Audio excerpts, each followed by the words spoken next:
Well, good afternoon, everybody, and you're very welcome to this next session in the Using the Atlas series of workshops. My name is Brendan Teeling. I'm a librarian by profession. I work in Dublin City Libraries. And one of the best parts of my job is that I have overall responsibility for our history and heritage services. That includes city archives and the special collections, Dublin Festival of History, the historians in residence and stuff like that. So, but in another life, if I had been a better academic, I might have had a career as an historian. But I'll allow Professor Clark and Professor Gillespie, who had to suffer me as a student, afterwards they can tell me whether I'm right or wrong about that. But it is a great pleasure to be here in Academy House and to be introducing this session. One of our key roles in libraries, obviously, is making knowledge, making sources available to people in an accessible way. And it's something that we do, I suppose, on an everyday basis, but also that we do in some of the specialised work that we do, particularly in local studies and archives. And so it's a great pleasure to be introducing two speakers to you this afternoon. And our first speaker is no stranger to this room or to this building, Dr. Bernadette Cunningham, former Deputy Librarian here in the Academy, much published author and historian. And Bernadette's going to tell us about using the Irish Historic Towns Atlas, Dublin topographical information in a micro-history of St. James's Gate. So thank you very much.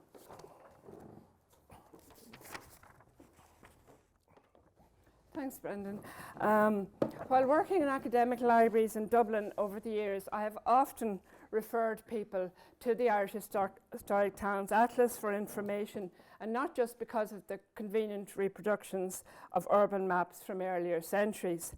Librarians, when they engage with readers in libraries, tend to do so at an early stage of the reader's research on a particular project, and you don't always get to hear the outcome.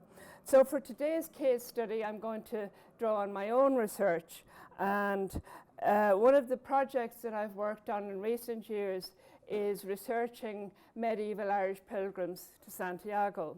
Now that involved all sorts of research, not just on medieval devotion and pilgrim shrines, but on roads and merchant routeways, ships, hostel accommodation in towns along the way, and all the practicalities that were part of a pilgrim journey. One detail concerning Dublin puzzled me, however, in the course of my research. Claims had been made by other writers about a link between St. James's Gate in Dublin and the pilgrimage to Santiago. Many of you will know approximately where the medieval gate stood. It was on the extreme left of your map here. It was on the western side of the town. It was adopted as an address, so St. James's Gate is an official postal address, but it's known because it was a brand name for a famous Dublin brewery. It was some 700 metres west of the city walls. The other gate I've marked here is Newgate, which is a gate in the city walls. Now, I'm not interested in the modern brewery gate shown the arch in the white building there.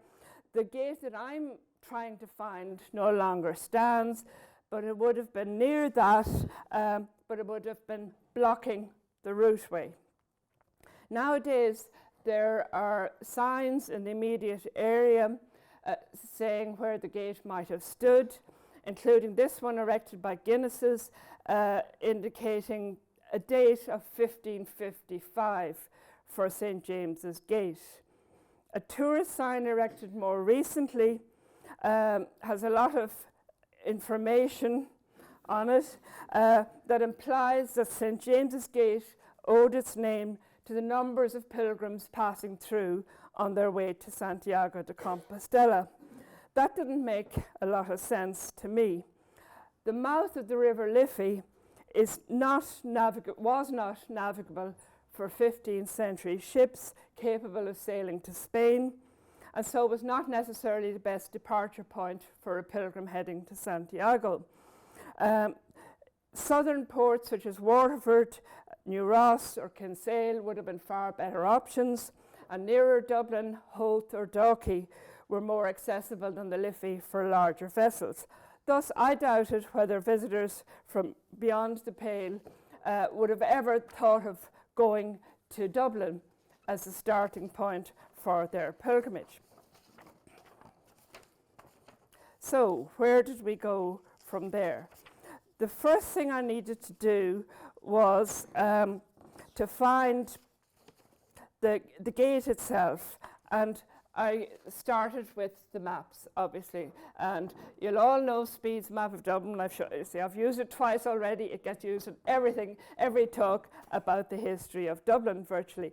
The gate is shown on the extreme west. It's number 56 on the map, and then, but it's not very clear whether that tower is the gate itself or whether that's a water tower that was in the same location. Then we moved to 1728 with Brooking's map of Dublin, and it shows the gate effectively closing off the street at that point. If we move on to 1756, the street is now open at that point, but St. James's Gate is still marked. So that gives some indication of when the gate ceased to function as a gate. And finally, though not in the atlas, I looked at Malton's print of St. Catherine's Church in the 1790s, but looking down the street towards James's Street, and you find that there's a building still jutting out on the street and a gap, which is where I believe the gate would have stood. But what I wanted to do for my research was to find out, did the gate exist in medieval times when pilgrims would have been going to Santiago? So I needed to find out when the gate was first built. And I used mainly the topographical information for that. But first, the essential guide was this panorama presented by Howard Clark's composite map of medieval Dublin, which allowed me to get a sense of essential aspects of the city. It showed the various mural and extramural gates, and also the various monastic houses that might have provided accommodation to anybody travelling through the city, people who might have had to wait a week or two for a ship to sail. These included St. Thomas's Priory, the Hospital of St. John the Baptist, Holy Trinity or Christ Church, St. Stephen's Hospital, and so on. Significantly, that map and the accompanying topographical information in Dublin Part 1 does not mention any hostel of St. James near All Saints Priory. And now that was another suggestion in circulation in modern times, that there was a connection between St. James's Gate and a supposed hostel near the mouth of the Liffey. That hostel or hospital was excluded from the map and from the topographical information because there is no evidence it ever existed. Money was earmarked for it in 1216, but as you all know, money can be earmarked, but that doesn't mean the thing gets built. The confirmation in that example that the map and the topographical information only depicted features for which there's actually evidence in documentary sources means that you can rely on the atlas as an authoritative research resource, unlike certain websites. I turned next to the topographical information, and under defence, the defence heading has lots of subheadings of city walls, inner north wall, mural towers, mural gates, extramural gates, has 18 entries, of which St. James's Gate is number 13. Now that led me to a date of circa 1485, Calendar of Carew Manuscripts, Volume 5. Now what does that all mean? And from my point of view, could the gate be that late? Did it really not exist before 1485? Because by then, the heyday of the pilgrimage to Santiago was almost coming to an end rather than beginning. The source given was the Book of Howth as published in the Calendar of Carew manuscripts, so I checked that, and I also, through Valerie McGowan Doyle's book about the Book of Howth, established that that source is not a contemporary source. It's written 100 years later about events that might or might not have happened in 1485. So it could be an anachronism, I don't know. But it's also clear from the circa 1485 that it's not a definitive date of construction, it's just the earliest date that's been found for the gate so far. Under streets, I found Thomas Street and James's Street, of course, and established that through the atlas that these existed long before 1485. Simultaneously, I consulted excavations.ie for more recent archaeological excavations, which is a wonderfully searchable site, and also for more recent historical publications. I could rely on Irish History Online database. But back to the topographical information. Under religion, there were various entries for the parish churches as well as the monastic houses, and a date of approximately 1215 for St. James's Church. So again, a long time before the earliest date we have for the gate. So through these various bibliographical references, and of course you have to go to the back of the atlas to get the full bibliographical data, but anyway, when I've done that, I have a typical librarian's list of key sources that I could then go and consult. So the atlas didn't give me the final answer to anything, but it pointed me, the way it would point any library users, in the direction of these sources. It would have taken me a very, very long time and an awful lot of painstaking research to figure out that these were the 7 or 8 sources that might give me medieval information about the gate.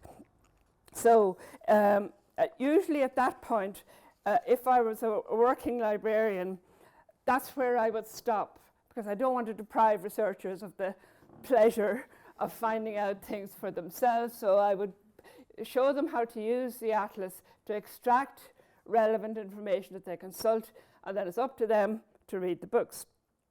For my microstudy, Dublin Corporation records, edited by John T. Gilbert, proved particularly interesting because of the property transactions that are recorded that mention landmarks, including the gate, and also, interestingly, St. James's Well, which can't be identified on the ground nowadays either. So those were very important also for the later history of the gate. So I got totally absorbed in the later documentation for the late 18th century when they were negotiating with Arthur Guinness, would he like to demolish the brewery he had just built because it was still blocking the street. Now Malton's print shows that he was still blocking the street in the 1790s.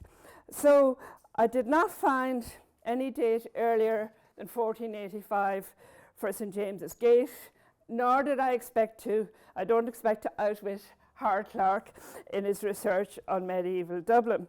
But I was able to continue the story through the 19th and 20th centuries. And I established that neither Warburton or Whitelaw on the Church of Ireland parish writing in 1818 or Bishop Donnelly writing about the Catholic parish of St. James in 1912, neither of those mentioned any reference to pilgrimage, right? And if there had been a culture or a tradition of a connection with the pilgrimage to Santiago in those parishes in the 19th or early 20th centuries, I think those sources would have recorded it.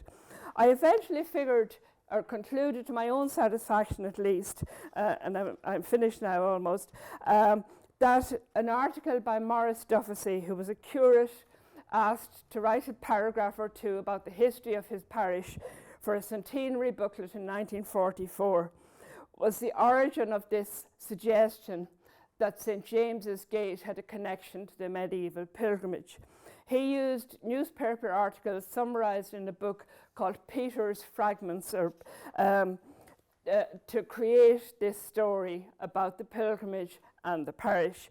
If he had been able to consult an authoritative atlas at the time in the 1940s, the myth that he published and was republished in the Dublin Historical Record in 1976 might never have existed.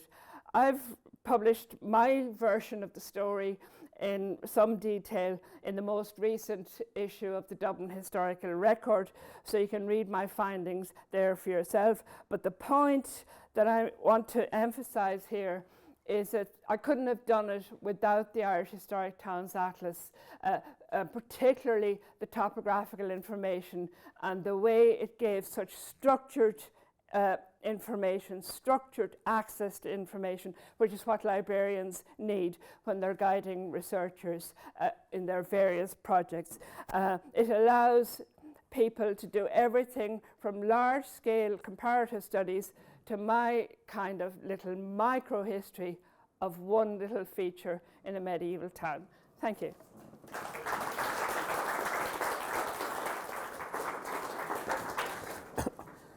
Thank you very much, Bernadette. That was fantastic, and I was delighted to see, of course, that Sir John T. Gilbert had a starring role in your research as the current custodians of the Gilbert Collection. Of course, we're always delighted to see it used.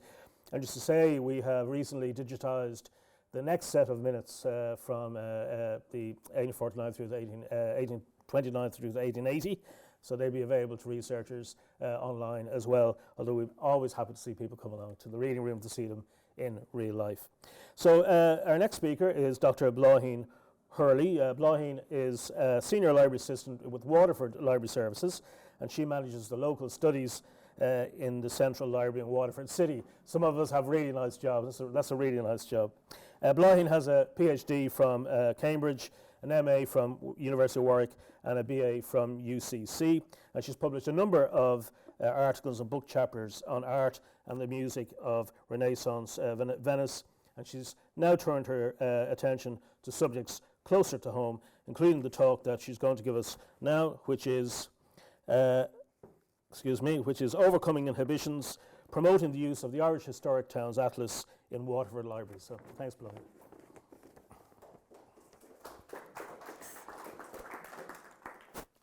Thanks, Brendan, and thanks to the RIA for inviting me here today. My paper is a little bit different because instead of talking about using the atlas, I'm going to be talking about not using the atlas. Nevertheless, it is lovely to be here today learning how the Irish Historic Towns Atlas is being used across the country in a number of different and wide-ranging areas.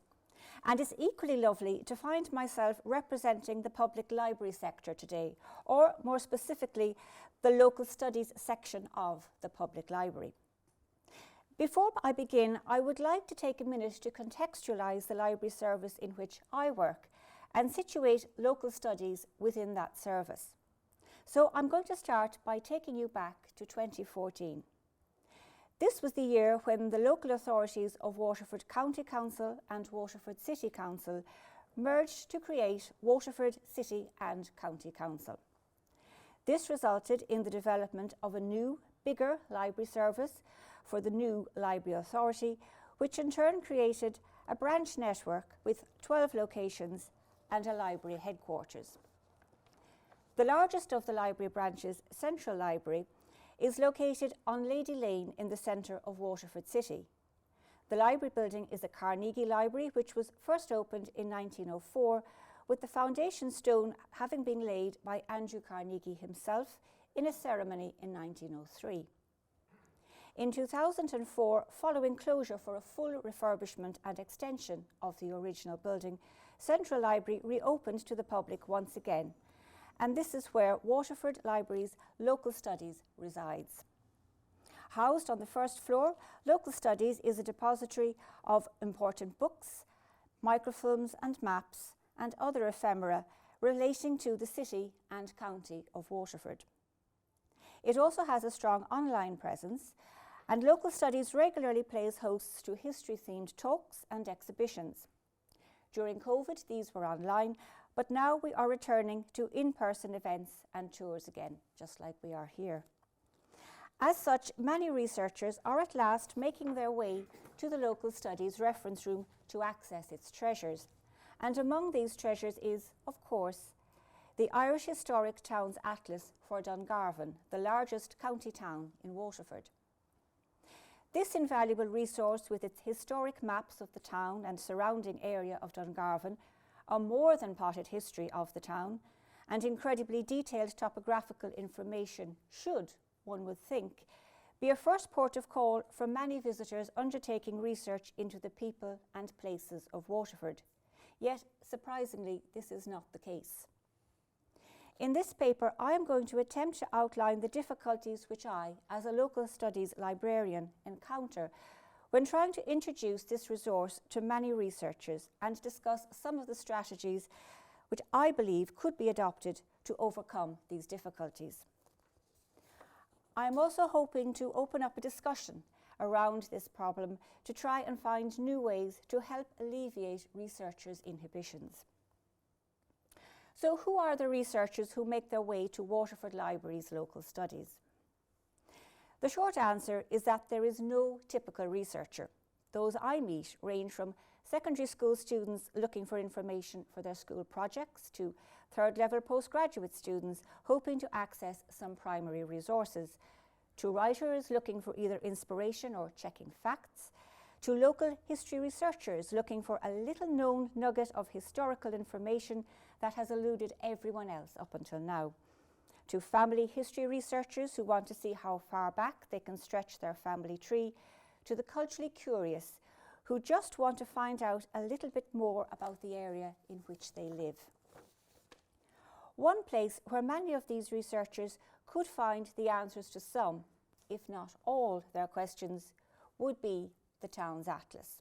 Or at the very least, it would act as a springboard in their research by giving them some idea of where next to go to pursue their ultimate goal. Whereas some success has been achieved with secondary school students through the introduction of their teachers to the atlas, the one group which is proving reluctant is those whom I hesitantly call amateur researchers. And this group is, by and large, the biggest of all the visitors to local studies. Part of their reluctance is fueled by the idea that resources such as the atlas are for use only by academics and professionals. But another reason for their reluctance is that they have been misled by what I call the "who do you think you are" myth. This myth arises from people watching TV programmes in which the chosen celebrity of the week, with the help of unseen professional researchers, traces their family back through many decades, even centuries, ultimately discovering an exciting and heroic past. These programmes often include scenes where the celebrity visits a library or archive and is presented with records detailing thrilling and previously unknown facts about their ancestors. What these programmes do not show is the many months of work which was carried out by an army of researchers before the final product reached the TV screen. When faced with obstacles such as the unrealistic expectations instilled in researchers by these programmes, the public library needs to find a way to counteract them. Education into how to research your research is, I believe, a very important part of this offsetting. In Waterford Local Studies, I have, following the success of speaking to teachers and other educators, begun to create a How to Carry Out Research workshop, which is aimed at helping anyone who wants to research a topic but doesn't quite know how to do it. This workshop will include the Atlas as an essential resource for any local history researcher. Not only does this resource aid researchers when trying to place churches, town halls and marketplaces in early Irish towns, but it also charts the growth of these towns and the citizenship within them over the centuries. The Atlas certainly can be used to improve researchers' understanding of how Waterford's built environment has developed. A question which has previously been posed regarding the Atlas is whether it should be used solely as a scholarly aid or as a research source for the lay public. As a librarian who works for the most part with the lay public, I would argue that as a social, political and historic source, the Atlas can be used by both types of researcher. Indeed, both of these types of research can complement each other. Therefore, in recognition of the Atlas as the resource it is, new engagement strategies within Waterford Library's local studies now need to be adopted to attract general as well as scholarly use. Certainly, my belief is that introducing the atlas to all researchers through a workshop aimed at the researcher can only help with this resources dissemination. However, it's not just researchers who would benefit from an introduction to the atlas. In preparation for today, I asked the 8 other Central Library staff members with whom I work if they had heard of the atlas, and if so, what they knew about it. 5 staff members had neither heard of the series or knew anything about it. The remaining 3 knew of the series, but knew very little about what it represented in terms of Irish history, and had never either been asked about it by a library user or had recommended its use. I don't think it is too far-fetched to claim that to date, use of the atlas, not just in Waterford but in many other public library services, has come about more through chance than intent. This is due to a lack of awareness of the atlas and a full understanding of what information it contains. It is also due to a lack of comprehension into just how widely this information can be utilised in general as well as scholarly research. Scholarly research is important. However, that is not to say that scholarly research should supersede the work being carried out by local, non-aligned researchers. Every researcher, no matter what their background or reason for researching, is welcome in Waterford Library's local studies. All the resources in local studies are equally available to all researchers, and this includes the Irish Historic Towns Atlas series.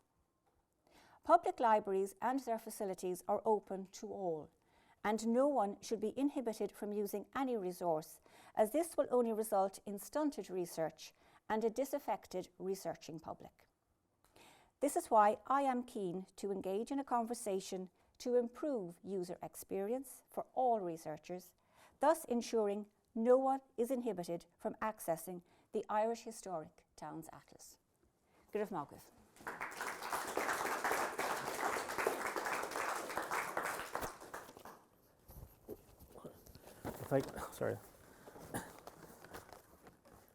Thank you very much, Bláithín. As a librarian who manages the service dealing with the public, I found your comments very interesting indeed, and I think there's a lot of potential there for us for all of us to benefit from your experience in Waterford.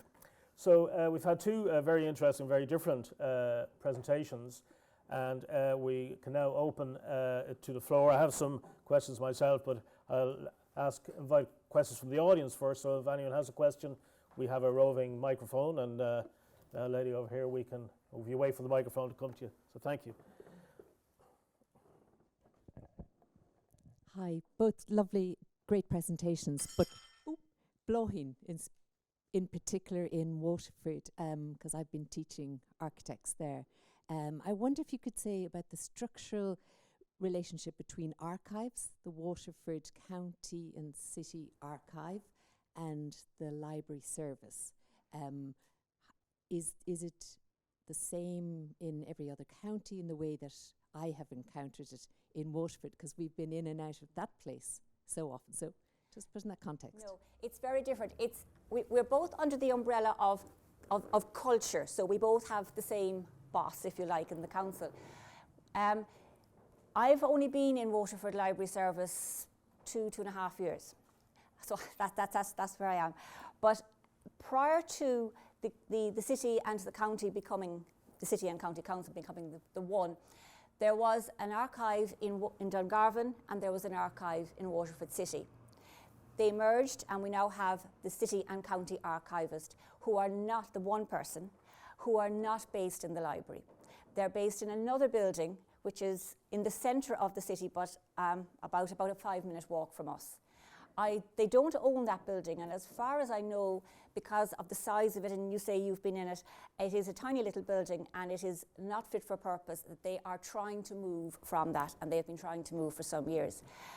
The archivist that we have, and she works under extremely difficult, I know she does, Joanne, I know her very well, and she works very, very hard. She spends a few days a week in Waterford City and a few days in Dungarvan. Now, in Dungarvan, it's slightly different in that the archive is in the library. So the large county town of Dungarvan, which used to be the headquarters for the county council, for the county library when it was two separate authorities, is there. So she has an office there, and she has some of her material there. The rest of her material is kept in Waterford City. I think you raise a very interesting point, of course. For those of us in local government, working in city and county councils, the archival situation, you know, is varied considerably around the country. Not every local authority has a professional archivist. If you don't mind me taking the opportunity to say that in Dublin we have appointed a new Dublin City archivist, Lorraine McLaughlin. She started on Monday. Delighted to welcome her. And we have a joined up library and archive service, so they both report to me in a sense. And one of the challenges we have is integrating those services. As professionals, you know, librarians are jealous of their own professional competencies. Archivists are jealous of their own professional competencies. And in a way, that's the way it should be. We require both professional competencies. But from the point of view of the researcher, when they approach us, it shouldn't matter whether what they're looking for is in the archive or in the library, as long as they can find it. And that's our challenge, is to deliver a combined service while not diluting the professional standards that we need to apply. So it's varied around the country, and it'll be interesting to see how Waterford develops over the next few years. So support your local archivist. That's what I say. Are there any other questions from the audience? Yes, down the back here. Hi there. I just had a question for Bláithín as well. I wondered, obviously we have the print atlas, but we also launched the Digital Atlas of Dungarvan. I just wondered if you had any feedback on how people are using that as well. Did you mention that to the people you spoke to? Now the schools have started looking at that, but they've only, I mean, we're only back up and running as a library properly in the last 6 months. So I've only restarted my program with the schools, and I've spoken to the teachers. I've had quite a few school groups come into me in local studies, and I've shown them the various online facilities that we have, which have included that. Outside of that, like I said, I'm finding it very difficult. I find, and I think it was Keith Lilly said that there is this kind of idea that you know, that there's some part of it that when people who are we'll say not professional researchers, and I hate using amateur researchers because their research is every bit as professional as anybody else, but they are challenged by the atlas. When I show it to them, I can see them. I'll say, have you thought of looking at this? And you can see them kind of going, oh yeah, I'll use that, I will, yeah. And they run out the door first chance they get, and I never see them again. And if I do, they're looking at everything else except that. There is something about the atlas, and I haven't fathomed out yet what it is that is stopping them from using that. And the digital aspect of it comes into that as well, strangely enough. I do find that, again, when I talk to researchers, they have an idea of the end goal, but they have never really thought about how they're going to work through all the bits to get through that. That's why I think that telling people and showing people how to do their research, how to research for their research, if you like, needs to be done, because there is this, and I said it there, they are intimidated, and they do kind of feel that I'll come into you as the librarian, I'll say, you know, I'm trying to do some work there on my great-grandfather. He was born somewhere in Waterford, I think it was about 1880, and his name is John Power. Do you have anything on him? And I'm not making fun of people when I say that, but it happens very regularly, because there is this idea that I will not only just know exactly who that person is, which the hope is, but that I will know exactly where to go to get the information, whereas I actually need to ask them about 20 questions before I can get to that stage. So whether something, when something like that is available online, that makes things much more easily for me, because I can get at that and I can then show them where things are. But there is still this reluctance to go that next bit. It's almost like if I ask you the question, you will give me all the answers. And I'm just trying to find a way of getting past that. And to knock down those inhibitions and let people see that research is for everybody. You don't have to have a university degree to be deemed a good researcher. That's why I think that, especially when I was talking about that research is for all, and that the two kinds of research, the what we might call amateur and the scholarly research, can complement each other. Because if you have two researchers sitting next to each other, and one is doing a scholarly research on a particular road, and they're looking at something, and the man sitting next to them is looking up something about their grandfather, they might know that their grandfather had a business on that road, but the person who's doing the scholarly research doesn't know that. But at the same time, maybe the business isn't marked in the map, but the scholarly researcher might know why it's not there. So they're both able to interact and learn from each other, and I think that's very important. And I think that's something that we need to bring together. We need to knock down those barriers. I suppose I come from a scholarly background myself. I taught and I still do teach at third level, but I would like to think that I can bring what I've learned to the people who are coming in off the street, who are unsure where to go and who have that little bit of an inhibition. But I'm still learning from them all the time, because I'm not from Waterford. Yet I have learned so much from the researchers that are coming into local studies since I started working there. I think it's interesting that you know the complexity of the Historic Towns Atlas is part of the whole point of it, that you know there's so much in it. And of course there is the guide to using the atlas, which I know Howard was involved in editing, and Jacinta Pronti was involved in editing, was available down at the back there, and that's important. But also I think the demonstration that Bernadette gave us in using the atlas for a very particular topic and how she worked her way through that, I found that really, really interesting. I think that's a great case study for people who are looking to exploit its contents. So I think there's great scope there for us to make it easier for people to use. And this morning, I think we've seen that, this afternoon we've seen that. There's a question down the back, is there, or online? Is it? Yeah, I just had a question for Bernie, and it was a fascinating insight there into, you know, just delving into the sources for St James's Gate. And I was just wondering, had you come across, or in your research, have you ever come across any reference to the Priory in Kilmaine? And from my own research on the Kilmaine Atlas, you know, the Priory of St John of Jerusalem. Am I right in believing, or you know, that they would have accommodated pilgrims on their way to Santiago, or is that a kind of a myth as well? Or have you come across any reference to that, I wonder, in your own research? I haven't come across any specific reference to that, but the point about accommodation for people travelling in medieval times is that the monastic institutions were the hotels. That was the main place where it didn't matter who you were, you didn't have to be a pilgrim. Merchants travelling from one place to another would also have stayed in the guest house of monastic properties. So yes, I mean, it's possible, but I haven't found any documentary evidence for it. But that would have been the norm for people travelling in medieval times. Maybe, Howard?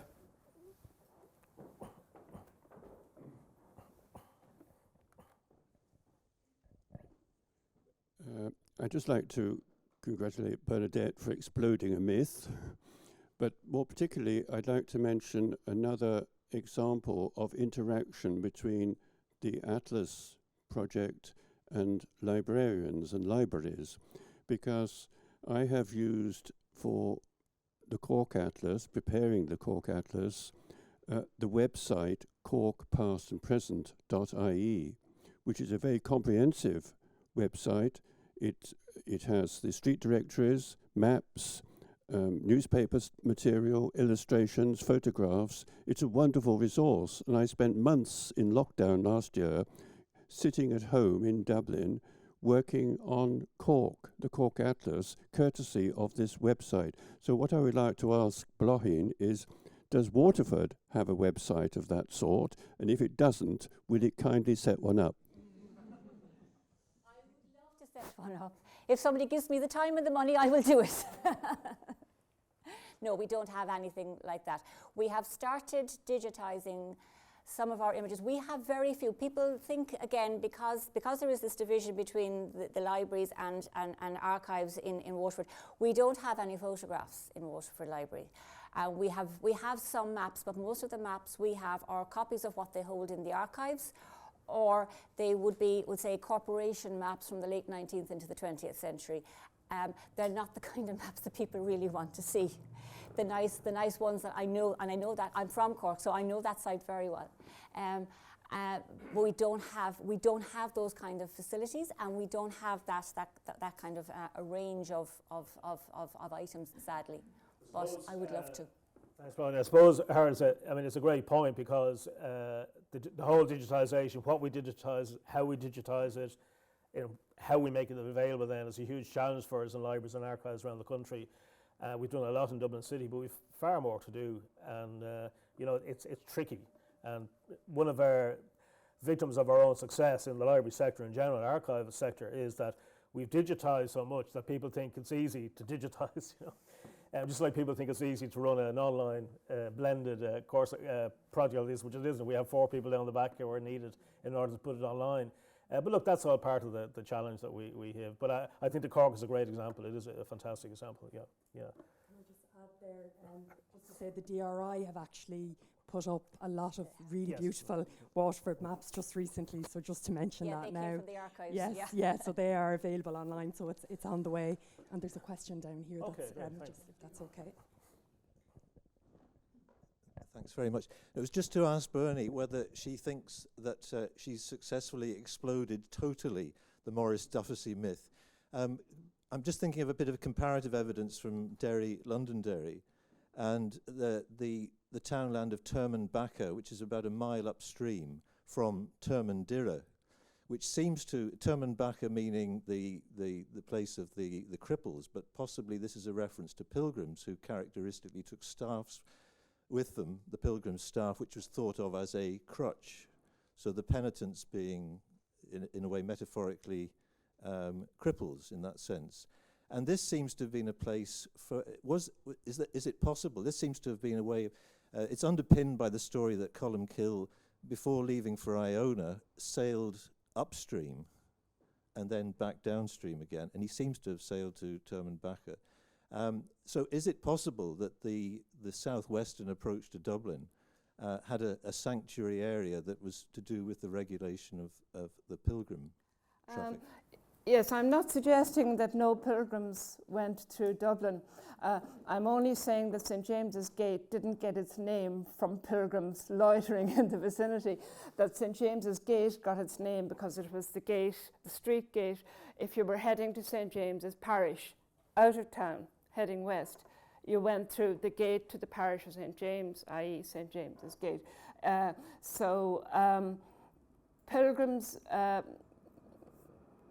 I don't think they went through in sufficient numbers. Pilgrims going to Santiago in particular only went in a holy year. That was when the Feast of St. James fell on a Sunday. So it's only 4 times in every 28 years. So not enough to give a name to a topographical feature. But no, there certainly were pilgrims from Dublin who went to Santiago, and if you lived in the Pale area, you might well go through Dublin, and you would have needed accommodation. I'm suggesting it could have been in any of the monastic houses in the locality. If you lived north of the Boyne or in the Boyne catchment area, you would certainly have sailed from Drogheda rather than Dublin. And if you lived in the southern part of the country, you would certainly have headed south along one of the rivers or on foot and sailed from a southern port. This idea that all roads lead to Dublin, and I mean, I know there is a medieval Schleemore and all the rest of them, but this idea that Dublin was the main port is a 19th, 20th century concept. It's not a medieval concept. Okay, thank you very much, Bernie. So look, that brings us to the end of this session, bang on time. So thank you, thanks to our speakers, and thank you all very much. It's been a great pleasure to chair this session, and I look forward to the remaining sessions this afternoon. The next session begins at 2 o'clock. It's chaired by Miriam Fitzpatrick. It'll be on the use of the Historic Towns Atlas as a guidance to urban design with Derry O'Connell, and looking at Ainger Street in particular with Nicola Matthews. So that's 2 o'clock back here prompt, and enjoy your lunch. Thank you.